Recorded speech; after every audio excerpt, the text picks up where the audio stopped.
उनकी रानी रात्रि में विश्राम कर रहे थे। तभी उनको रात के सन्नाटे में किसी जानवर के गुर्राने की आवाज सुनाई देती है। आवाज सुन राजा ने रानी से कहा, रानी, जंगल में शेर गुर्रा रहा है। रानी बोली, नहीं महाराज, वो शेर की नहीं बल्कि शेरनी की आवाज थी। राजा ने फिर से बड़े दृढ़ विश्वास के साथ रानी से कहा, नहीं रानी, वो गुर्राने की आवाज शेर की ही थी। रानी फिर बोल पड़ी, नहीं महाराज, वो दहाड़ शेर की नहीं बल्कि एक शेरनी की ही थी। राजा ने 3 बार उसे शेर बताया और रानी ने तीनों बार शेरनी ही कहा। दोनों अपनी अपनी बात पर अटल थे। राजा को उसकी बात बार बार मोड़े जाने पर बहुत क्रोध आया। अपने अहम को यूं झुकते देख उसने रानी के सामने एक शर्त रखी, मैं सिपाहियों को जंगल भेजकर अभी पता करवा लूंगा कि वो गुर्राने की आवाज शेर की थी या फिर शेरनी की। जिसकी बात झूठ निकली उसे इसी क्षण सदा के लिए राजमहल छोड़कर जाना होगा। राजा ने सिपाहियों को पता करने के लिए जंगल भेज दिया। रानी जानती थी कि वो आवाज शेरनी की ही थी। उसने विचार किया, जब सिपाही आकर राजा को सच्चाई बताएंगे तो इन्हें राजमहल छोड़कर जाना पड़ेगा। इनके बिना राज्य कैसे चलेगा? इससे अच्छा तो मैं ही राजमहल छोड़कर चली जाऊंगी। इसी में राजा और प्रजा दोनों की भलाई है। इस सोच के साथ रानी पहले ही महल के प्रवेश द्वार पर जाकर खड़ी हो गई। जब सिपाही जंगल से वापस आए तो रानी के पूछने पर उन्होंने बताया कि महारानी जी, वो आवाज शेरनी की ही थी। तब रानी ने सिपाहियों को सख्त निर्देश दिए कि उन्हें राजा के आगे सच्चाई को छिपाते हुए उनके सामने यही कहना है कि उन्होंने एक शेर को ही देखा था। इतना कहकर रानी शयन कक्ष में लौट आई। थोड़ी देर में रानी के पीछे पीछे सिपाही भी आ गए। राजा बोला, बताओ सिपाहियों, जंगल में तुमने किस जानवर को देखा? तब सिपाही रानी के कहे अनुसार शेर ही बताते हैं। राजा ने तुरंत रानी को राजमहल छोड़ने का आदेश दिया। रानी बोली, महाराज, मैं 7 माह की गर्भवती हूँ। आधी रात को भला कहाँ जाऊंगी? सुबह होने पर मैं खुद सदा के लिए राजमहल छोड़कर चली जाऊंगी। किंतु राजा के हृदय पर कोई असर नहीं हुआ। वे कठोर स्वर में बोले, रानी, शर्त के अनुसार तुम्हारी पराजय हुई है। तुम्हें अभी और इसी क्षण यह महल छोड़कर जाना होगा। उस समय वचनों का पालन किया जाता था। अंततः राजा के कहते ही रानी उसी क्षण राजमहल छोड़कर चल पड़ी। चलते हुए उसने अपने साथ बस एक बुना हुआ कोट लिया, जिसे वो अपनी होने वाली संतान के लिए कई दिनों से बुन रही थी। आधी रात को रानी राजमहल छोड़कर निकल तो आई, पर अब घने जंगल में उसे तरह तरह के जंगली जानवरों की आवाजें आ रही थीं। मारे भय के रानी के प्राण सूखे जा रहे थे। गर्भवती रानी आधी रात को जंगल में ठोकरें खाती फिर रही थी। ये साफ साफ दर्शा रहा था कि राजा अपने स्वाभिमान के चलते ये भी भूल गया कि रानी गर्भवती है, जो कुछ समय पश्चात ही उनकी वंश ज्योति को जन्म देने वाली है। इधर जैसे तैसे करके रानी ने बड़ी ही मुश्किल से जंगल में अपनी रात बिताई। रानी बुद्धिमती और एक साहसी नारी थी। उसने निश्चय किया कि वो नगर से दूर जंगल को ही अपना आश्रय बनाएगी। दुखी सुखी पाकर धीरे धीरे रानी ने अपने रहने लायक एक घास फूस की झोपड़ी बनाई। जल्दी ही वो मंगलमय दिन भी आ गया, जब रानी ने एक स्वस्थ पुत्र को जन्म दिया। रानी बड़ी ही धैर्यवान और साहस रखने वाली स्त्री थी, जो उस नाजुक अवस्था को भी अकेले ही झेल गई। समय अपनी गति के साथ बीतने लगा।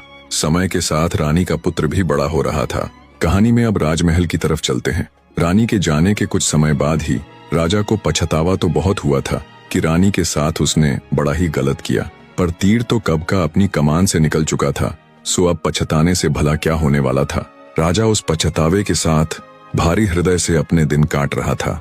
एक दिन राजमहल के वे सेवक, जिनको राजा ने उस रात जंगल में भेजा था, आपस में बतिया रहे थे कि राजा तो बहुत कठोर निकला। उसने अपनी उस गर्भवती स्त्री को आधी रात में महल से निकाल दिया, जिसने उसके और राज्य के लिए खुद की बलिदानी दे दी। और शेरनी के होते हुए भी रानी ने हमें राजा के सामने शेर ही बताने को कहा। जब वे ये बात कर रहे थे, तब राजा का एक खास दूत उनकी ये बातें सुन रहा था। उसने तुरंत जाकर सिपाहियों के बीच हुई पूरी वार्ता का बखान राजा के सामने कर दिया। उसकी बात सुन राजा को झटका सा लगा। उसने तुरंत उन सिपाहियों को बुलाया और सच्चाई बताने के लिए कहा। राजा के जोर देने पर सिपाहियों ने राजा के आगे पूरी बात उगल दी और बताया कि महाराज, उस दिन जंगल में हमने शेर को नहीं बल्कि एक शेरनी को देखा था। हमें क्षमा करें महाराज। पर महारानी के कड़े हुक्म के आगे हम विवश हो गए। पहले से ही दिल पर बोझ लेकर जी रहे राजा को जब असलियत पता चली तो वो वहीं माथा पकड़कर बैठ गया। हे भगवान, ये मुझसे क्या अनर्थ हो गया?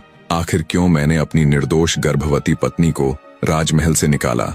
सच्चाई पता चलने पर राजा ने अपनी रानी को ढूंढने की बहुत कोशिश की। छोटे से छोटे गांव से लेकर बड़े से बड़े शहरों में अपने सिपाहियों को रानी की खोज में भेजा, पर रानी उन्हें नहीं मिली। मिलती तो तब जब वो किसी गांव या शहर में रह रही होती। वो तो जंगल में रह रही थी। राजा के मन में दूर दूर तक ये नहीं आया कि रानी जंगलों में हो सकती है। उधर जंगल में रानी अपने पुत्र के साथ कंद मूल और फल फूल आदि खाकर अपने दिन बिता रही थी। समय का चक्र अपनी गति से घूमता गया। रानी का पुत्र अब 14 वर्ष का हो चला था। सब कुछ ठीक चल रहा था, पर फिर एक दिन बड़ी ही अप्रिय घटना घट गई। एक जहरीले सांप ने रानी को डस लिया। दरअसल रानी जब आम दिनों की ही तरह अपने खाने आदि के लिए फल फूल लेने जा रही थी, तभी ध्यान न होने के कारण उनका पैर एक जहरीले सांप के ऊपर पड़ गया। ऊपर पैर पड़ने से गुस्साए सांप ने तुरंत रानी को डस लिया। सांप के डसते ही रानी के हाथ पांव ने काम करना बंद कर दिया और जल्दी ही जहर के कारण उसके प्राण पखेरु उड़ गए। जब शाम होने तक भी वो वापस अपनी कुटिया में नहीं पहुंची तो उसके बेटे को अपनी मां की चिंता सताने लगी। अंततः 14 साल का वो बालक अपनी माता को ढूंढने के लिए जंगल में निकल पड़ता है। कुछ दूर चला तो देखा उसकी मां बीच रास्ते अचेत अवस्था में पड़ी हुई है। नजदीक जाकर जब उसने रानी के नीले पड़ चुके शरीर को देखा तो उसे समझते देर न लगी कि अब उसकी मां इस दुनिया में नहीं रही। उस बेचारे का तो जैसे पूरा संसार ही उजड़ गया था। उसके लिए तो माँ बाप, भाई बहन, दोस्त, रिश्तेदार सब उसकी माताजी ही थीं। 14 साल के उस लड़के के करुणामयी विलाप से पूरा जंगल दहल उठा। पूरी रात वो ऐसे ही अपनी माँ के पास बैठा विलाप करता रहा। सवेरा हुआ तो उसने अपने हृदय पर पत्थर रखकर लकड़ियां इकट्ठी की और अपनी माँ का अंतिम संस्कार किया। बेशक वो 14 वर्ष का हो चुका था, पर अब तक उसकी माँ ही थी जो उसके खान पान आदि का प्रबंध करती थी। अब माँ ही नहीं रही तो उसके खाने आदि का प्रबंध करने वाला भी कोई नहीं था। अंततः लड़के ने जंगल से कुछ लकड़ियां काटी और उनका गट्ठर बनाकर नगर की ओर चल पड़ता है। जब वो नगर पहुंचा तो एक लाला जी यानी बनिए की दुकान के आगे से गुजर रहा था। बनिए ने जब लड़के के सिर पर चंदन की लकड़ियों का गट्ठर देखा तो उसने आवाज देकर उसे अपने पास बुला लिया और बोला, क्यों भाई, क्या मूल्य चाहते हो इन लकड़ियों के बदले? पढ़ा लिखा ना होने के कारण वो थोड़ा सादा ही था। ना तो उसमें दुनियादारी की समझ थी और ना ही व्यापार आदि की। वो तो बस अपने पेट की भूख मिटाने के लिए शहर आया था। अंततः उसने सेठ से कहा कि मुझे इन लकड़ियों के बदले 2 वक्त की रोटी चाहिए। उसकी बात सुन बनिया बड़ा खुश हुआ। वो बड़ा ही धूर्त आदमी था। मौके की नजाकत को देखते हुए उसने थोड़े रोब से लड़के को हुक्म दिया, ठीक है, वहां डाल दो लकड़ियों को, मैं तुम्हें 2 वक्त का खाना दे दिया करूंगा। अब यही काम उस लड़के की रोजमर्रा की जिंदगी में शामिल हो गया। वो वन के अंदर से चंदन की लकड़ियां लाता और बनिया बदले में उसे 2 वक्त की रोटियां दे दिया करता। बनिए ने ज्यादा समझदार बनते हुए उस लड़के जिसे वो लकड़ियां कहकर पुकारता था का हिसाब अपने बही खाते में लिखना शुरू कर दिया कि मैंने कब से इसे रोटी देनी शुरू की। पर बनिया इस बात से बिल्कुल बेखबर था कि एक दिन उसका ये लिखा हुआ हिसाब ही उसके लिए आफत बन जाएगा। जिस नगर में वो बनिया रहता था उस नगर का राजा बड़ा ही अभिमानी था। राजा की 3 लड़कियां थीं। वो राजा बड़ा ही धूर्त और अभिमानी था। अपने राज्य और संपदा को देखकर वह स्वयं को ही ईश्वर तुल्य समझने लगा था। एक दिन राजा ने तीनों पुत्रियों को अपने समक्ष बुलवाया और प्रश्न किया, बताओ पुत्रियों, तुम किसके भाग्य का अन्न ग्रहण करती हो, किसके भाग का खाती हो? राजा की बड़ी और मंझली पुत्री ने विनम्रता पूर्वक उत्तर दिया, पिताश्री, हम तो केवल आपके प्रसाद और आपके भाग्य का ही सुख भोगती हैं। उनका जवाब सुन राजा अति प्रसन्न हुआ। फिर जब उसने छोटी पुत्री से भी यही प्रश्न किया तो उसने बड़ी ही बेबाकता और आत्मविश्वास से कहा, पिताजी, मैं केवल अपने भाग्य, अपने नसीब का फल खाती हूँ। उसकी बात सुन राजा अत्यंत क्रोधित हुआ। उसका माथा तमतमा उठा। उसने स्वयं को संयत करते हुए सोचा, अभी यह बालिका है, अपनी बड़ी बहनों जितनी समझदार नहीं है। समय आने पर इसकी यह डिठाई स्वयं ही मिट जाएगी। समय बीता। राजा ने अपनी दोनों बड़ी पुत्रियों का बड़े ही विशाल राज्य घरानों में भव्य तरीके से विवाह कर दिया। समय बीता। राजा की छोटी वाली पुत्री भी अब ब्याहने लायक हो चुकी थी। तब राजा ने उसके विवाह योग्य लड़का देखने से पहले एक बार फिर उसे बुलाकर वही सवाल दोहराया जो पहले पूछा था कि बताओ बेटी, तुम किसके भाग्य का खाती हो? छोटी बेटी अब जवान अवश्य हो गई थी। पर उसका जवाब अब भी वही था कि वो किसी और के नहीं बल्कि स्वयं के भाग्य का ही खाती है। वही जवाब फिर से सुन। इस बार राजा का क्रोध सीमा से बाहर हो गया। वो गरज कर बोला, पहली बार जब मैंने तुमसे ये सवाल किया था तब तुम्हारे जवाब को सुनकर मैं अपने क्रोध को ये सोचकर पी गया था कि तुम अभी नादान हो, तुम्हारे अंदर अपनी बड़ी बहनों जितनी समझ नहीं है। समय के साथ तुम्हारी सोच भी बदल जाएगी, पर तुम तो कुत्ते की वो टेढ़ी पूंछ हो जो कभी सीधी नहीं होती। अब देखना तेरा नसीब तुझे कहाँ पहुंचाता है। ये कहकर राजा पैर पटकते हुए वहां से चला गया। उसने अपने मंत्रियों आदि से कहा, ऐसे युवक की तलाश करो जो इस राज्य का सबसे गरीब, सबसे अकेला, जिसके आगे पीछे कोई ना हो। दूसरी तरफ रानी का लड़का, लोग जिसे लकड़ियां कहते थे, वो भी 18 वर्ष का हो चला था। अब भी वो पहले की ही तरह जंगल से लकड़ियां लेकर आता और सेठ उसे बदले में 2 वक्त का खाना दे दिया करता। राजा के सैनिक जब तलाश करते करते सेठ की दुकान पर आए और उनसे भी इस बारे में पूछा तो सेठ ने कहा, जैसा लड़का आप ढूंढ रहे हैं बिल्कुल वैसा ही एक लड़का मेरी नजर में है। बनिया राज सैनिकों को अगले दिन सुबह आने की कहता है। अगली सुबह होने पर जब लकड़हारा सेठ के पास आया तो पहले से ही उसके इंतजार में वहां मौजूद राजा के सैनिक उसे पकड़ ले जाते हैं और उसे राजा के सामने पेश करते हुए कहते हैं, महाराज ये लड़का यतीम भी है और बहुत गरीब भी। धूर्त राजा उसे देख बड़ा प्रसन्न हुआ। निर्दयी राजा ने अपनी छोटी बेटी का विवाह उस यतीम और गरीब लकड़हारे के साथ कर दिया और बिना एक भी फूटी कौड़ी दिए बेटी को उस लकड़हारे के साथ राजमहल से विदा कर दिया और विदाई के समय ताना देते हुए व्यंग्यपूर्वक बोला, अब तुझे पता चलेगा कि तू किसके भाग्य का खा रही थी, किसके भाग्य के ऐशो आराम भोग रही थी। जा अब अपने नसीब का स्वाद चख, मैं भी तो देखूं तेरा नसीब तुझे कहां ले जाता है। राजकुमारी बिना एक भी शब्द बोले चुपचाप सिर झुकाए अपने पति के साथ राजमहल से चली जाती है। अब उस लकड़हारे के पास कोई और ठिकाना तो था नहीं। वो राजकुमारी को भी अपने साथ जंगल में बनी अपनी उस कुटिया में ले गया जो कभी उसकी माँ यानी रानी ने बनाई थी। राजकुमारी को अपने पिता का व्यवहार और उनकी बातें कष्टदायक अवश्य लगी, पर उसके अंदर ये पूर्ण विश्वास था कि भगवान उसे उसके भाग्य का जरूर देंगे। कुटिया में आने पर यह पहली बार था जब राजकुमारी उस लकड़हारे से बोली कि तुम्हारा नाम क्या है। लकड़हारा बोला, मुझे तो सब लकड़ियां कहकर ही पुकारते हैं। अगले दिन जब लकड़हारा लकड़ियां काटने जंगल की गहराई में जाता है तो राजकुमारी भी उसके साथ हो लेती है। लकड़हारे ने जब लकड़ियां काटनी शुरू की तो राजकुमारी ने लकड़ियों को देख तुरंत पहचान लिया कि ये तो दुर्लभ चंदन की लकड़ियां हैं। राजकुमारी अपने पति यानी लकड़हारे से बोली, आप किस मूल्य में इन लकड़ियों को बाजार में बेचते हैं। राजकुमारी की मूल्य वाली बात सुन लकड़हारा बेचारा एक पल के लिए सकपक आ गया और बोला, जी मैं तो केवल 2 वक्त के खाने के बदले इन लकड़ियों को सेठ के यहाँ डालकर आता हूँ। अपने पति के मुख से ये बात सुन राजकुमारी हैरान थी कि कोई इतना भी सीधा, इतना भोला भाला भी हो सकता है। वो अपने पति से बोली, चलो आज मैं भी तुम्हारे साथ शहर चलूंगी। लकड़ियां काटने के बाद दोनों नगर के लिए चल पड़ते हैं। सेठ की दुकान पर पहुंचने पर राजकुमारी ने कड़क होते हुए सेठ से पूछा, क्यों सेठ जी, कितना दाम देते हैं आप इन चंदन की लकड़ियों का। राजकुमारी की बात सुन सेठ की सिट्टी पीट्टी गुम हो जाती है। बौखलाया सा सेठ तुरंत अपना बही खाता निकालकर राजकुमारी को दिखाता है और कहता है, देखो मैं पिछले 4 साल से इसे खाना खिला रहा हूँ। बही खाते को देख राजकुमारी तम तामाते हुए बोली, ओह तो 4 साल से तुम चंदन की इतनी महंगी लकड़ियों के बदले सिर्फ 2 वक्त की रोटी ही देते हो। मैं अभी नगर के राजा के पास तुम्हारी शिकायत लेकर जाती हूँ। अब वहीं तुम्हारे इस अपराध का न्याय करेंगे और तुम्हें उचित दंड देंगे। शिकायत और दंड वाली बात सुन सेठ के पसीने छूटने लगे।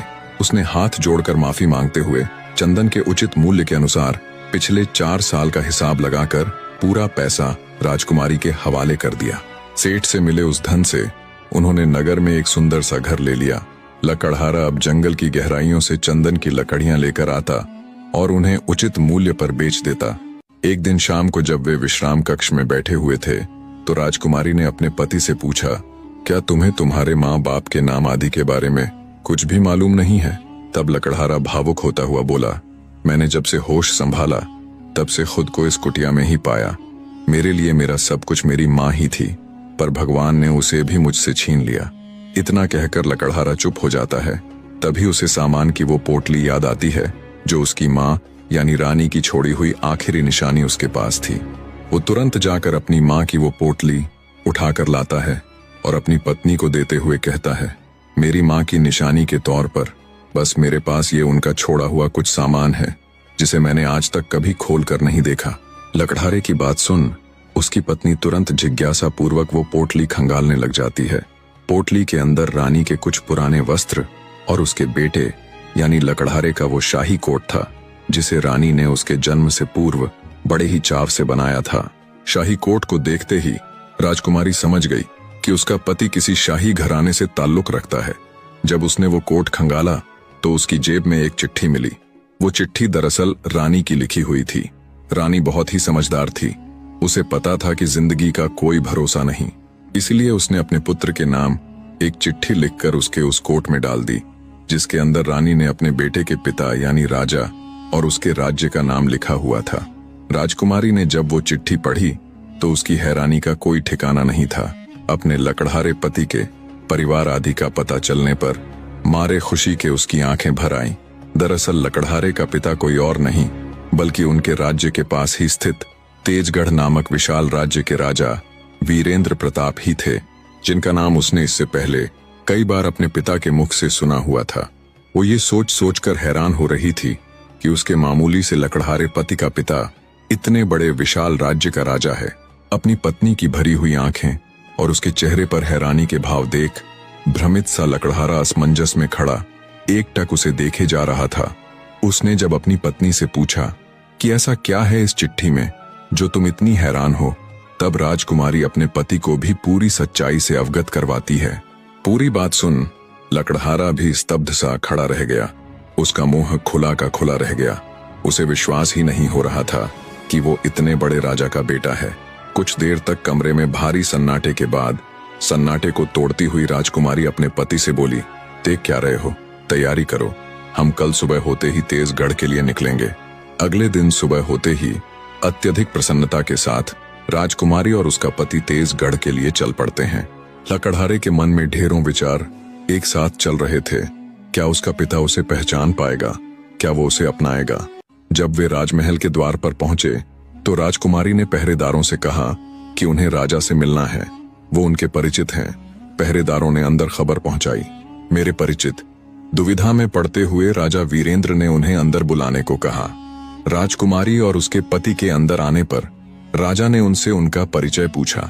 तब राजकुमारी ने वो पत्र वाली पूरी बात राजा के सामने कह सुनाई और राजा को रानी का लिखा हुआ वो पत्र और उसके पति के बचपन का वो कोट दिखाया। रानी की लिखावट और विदाई के समय रानी के हाथ में उस कोट को राजा कैसे भूल सकता था। राजा के मन में उसकी पत्नी का वही अंतिम चित्र था जिसमें रानी उस कोट को लिए राजमहल छोड़कर जा रही थी। पुत्र, मेरा पुत्र, कहते हुए राजा वीरेंद्र भागकर अपने पुत्र को गले लगा लेता है और फूट फूट कर रोने लग जाता है। कितने ही साल से राजा पश्चाताप के साथ बस इसी उम्मीद में जिए जा रहा था कि शायद एक दिन उसकी संतान उसके पास वापस लौट आएगी। काफी देर तक बहते नेत्रों के साथ राजा अपने पुत्र से लिपटा रहा। आज राजा को न केवल उसका पुत्र मिला था, न केवल उसे उसके राज्य का उत्तराधिकारी मिला था, न केवल उसे उसकी वंश बेल को आगे बढ़ाने वाला मिला था, बल्कि आज उसे मिला था सालों से रानी के दुख और पश्चाताप में जल रहे उसके हृदय को शांत करने वाला उसका अपना खून, उसका अपना बेटा।